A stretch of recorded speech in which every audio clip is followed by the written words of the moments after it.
శ్రీకాళహస్తీశ్వర స్వామివారి దేవస్థానం 2026 మహాశివరాత్రి బ్రహ్మోత్సవాల ఏర్పాట్లపై తిరుపతి జిల్లా కలెక్టర్ మరియు సూపరింటెండెంట్ ఆఫ్ పోలీస్ వారు గురువారం ఉదయం 10 గంటలకు బ్రహ్మగుడి ఆవరణం నందు అన్ని శాఖ అధికారులతో సమీక్షా సమావేశం నిర్వహించి జిల్లా కలెక్టర్ మరియు సూపరింటెండెంట్ ఆఫ్ పోలీస్ వారు మహాశివరాత్రి సందర్భంగా దర్శనార్థం వచ్చే భక్తులకు కల్పించవలసిన వసతులపై అన్ని శాఖ అధికారులు పలు సూచనలు జారీ చేశారు. సమావేశం అనంతరం జిల్లా కలెక్టర్ మరియు సూపరింటెండెంట్ ఆఫ్ పోలీస్ వారు స్వామి అమ్మవార్ల దర్శనానికి ఇచ్చేశారు. ఆలయ చైర్మన్, సభ్యులు మరియు కార్యనిర్వాహక వర్గ అధికారి వారిని సాధారణంగా ఆహ్వానించి వారికి అంతరాలయ దర్శనం, వేద ఆశీర్వచనం ఏర్పాటు చేశారు. ఈ కార్యక్రమంలో ఆలయ బోర్డు చైర్మన్ కొట్టే సాయి ప్రసాద్, సభ్యులు గుర్రపశెట్టి, గోపినాథ్, రాఘవయ్య, నాగరాజు, కుసుమ కుమారి, హేమలత, మురళి, లక్ష్మమ్మ, శ్రవంతి, లక్ష్మీనారాయణ, సావిత్రి, శైలజ మరియు కార్యనిర్వాహక అధికారి టి బాపిరెడ్డి పాల్గొన్నారు. సో క్రౌడ్ మనకి ఎక్కువగా ఉంటారు కాబట్టి ఈ దోమలు వచ్చేటువంటి ప్రమాదం ఎక్కువగా ఉంది.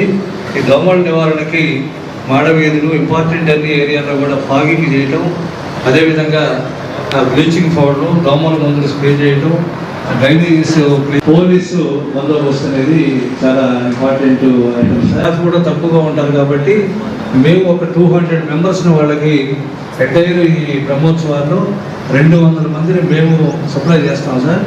వాళ్ళతోటి ప్లస్ మున్సిపల్ స్టాఫ్ తోటి ఎంటైర్ మున్సిపల్ ఏరియాలో శానిటేషన్ అనేది చాలా ఇంపార్టెంట్ ఆస్పెక్ట్ సార్. డిపార్ట్మెంట్ వచ్చినప్పుడు వాళ్ళు రెస్పాండ్ అవ్వాలి. మున్సిపల్ డిపార్ట్మెంట్ స్లైడ్ వేసిన తర్వాత వాళ్ళు రెస్పాండ్ అవ్వాలి. మున్సిపల్ నుంచి కమిషనర్ వచ్చారు కదా, రద్దీ ఎక్కువగా ఉంటుంది కాబట్టి అక్కడ ట్రాఫిక్ కంట్రోల్ కోసం ప్రత్యేక మ్యాక్సిమం 11 వరకు శివరాత్రి రోజు దర్శనాన్ని కూడా అలా చేస్తారు. తెప్పోత్సవం, 17న కళ్యాణము, 19 గిరిప్రదక్షిణ. ఈ డేస్ అనేది మనకి పీక్ డేస్. 20 లేటర్ బట్ ఖచ్చితంగా విఐపీస్కి కేటాయించిన గోపురం ద్వారా అన్నీ కూడా మనం ఒక sectors maintenance of break down vehicles కూడా మనం తిరుమలలో మాదిరి ఒక బ్రేక్ డౌన్ ని ఫిట్ చేసుకొని ఇంటిగ్రేటెడ్ కమాండ్ కంట్రోల్ని ఒకటి బారికేడింగ్ 2 రకాలుగా ఈసారి ఎవ్రీ టైము విఐపీస్ లోపలికి వెళ్తుంటే కామన్ మ్యాన్ సఫర్ అవుతున్న ఉద్దేశంతో ఎటువంటి ఇబ్బంది లేకుండా చేస్తే టైం ప్రకారం చేస్తాం.